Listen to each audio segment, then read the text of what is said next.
ഒരു പ്രാവശ്യം സൂറത്തുൽ ഫാത്തിഹ, പിന്നെ ഒരു പ്രാവശ്യം ആയത്തുൽ കുർസി, 3 പ്രാവശ്യം ഖുൽ യാ അയ്യുഹൽ കാഫിറൂൻ എന്ന സൂറത്ത്, 3 പ്രാവശ്യം ഖുൽ ഹുവല്ലാഹു അഹദ് എന്ന സൂറത്ത്, ഒരു പ്രാവശ്യം ഖുൽ അഊദു ബിറബ്ബിൽ ഫലഖ്, ഒരു പ്രാവശ്യം ഖുൽ അഊദു ബിറബ്ബിൻ നാസ്, പിന്നെ 3 സ്വലാത്ത്, അറിയാവുന്ന സ്വലാത്ത് 3 പ്രാവശ്യം. ഇത്രയും എല്ലാ ദിവസവും ഓതാൻ പറ്റുമോ മുടങ്ങാതെ?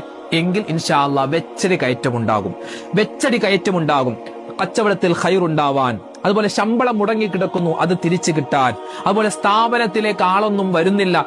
ഇപ്പോ ചില ആളുകൾ പറയാറുണ്ട്, എന്ത് കൈനീട്ട കച്ചവടം പോലും കിട്ടുന്നില്ല എന്ന്. കൈനീട്ട കച്ചവടം എന്തെങ്കിലും ഒന്ന് കിട്ടണ്ടേ, അതുപോലും കിട്ടാതെ. അതുപോലെ തന്നെ ഇതൊക്കെ നമുക്ക് കച്ചവട സംബന്ധമായ കാര്യങ്ങൾ മാത്രമല്ല, നമ്മുടെ ഈമാൻ ഉറക്കാൻ സൂറത്തുൽ കാഫിറൂന്റെ ശ്രേഷ്ഠതയാണ്. നമ്മുടെ ഈമാൻ ഉറക്കും, ഈമാൻ പാറ പോലെ ഉറക്കാൻ, ഇബ്ലീസിന്റെ ശർറിനെ തൊട്ടുള്ള കാവൽ കിട്ടാൻ. അതുപോലെ തന്നെ 4 പ്രാവശ്യം ഈ സൂറത്തുൽ കാഫിറൂൻ ഓതിയാൽ നമുക്ക് എന്താ പ്രതിഫലം എന്നറിയോ? ഒരു ഖത്മ തീർത്ത പ്രതിഫലമാണ്.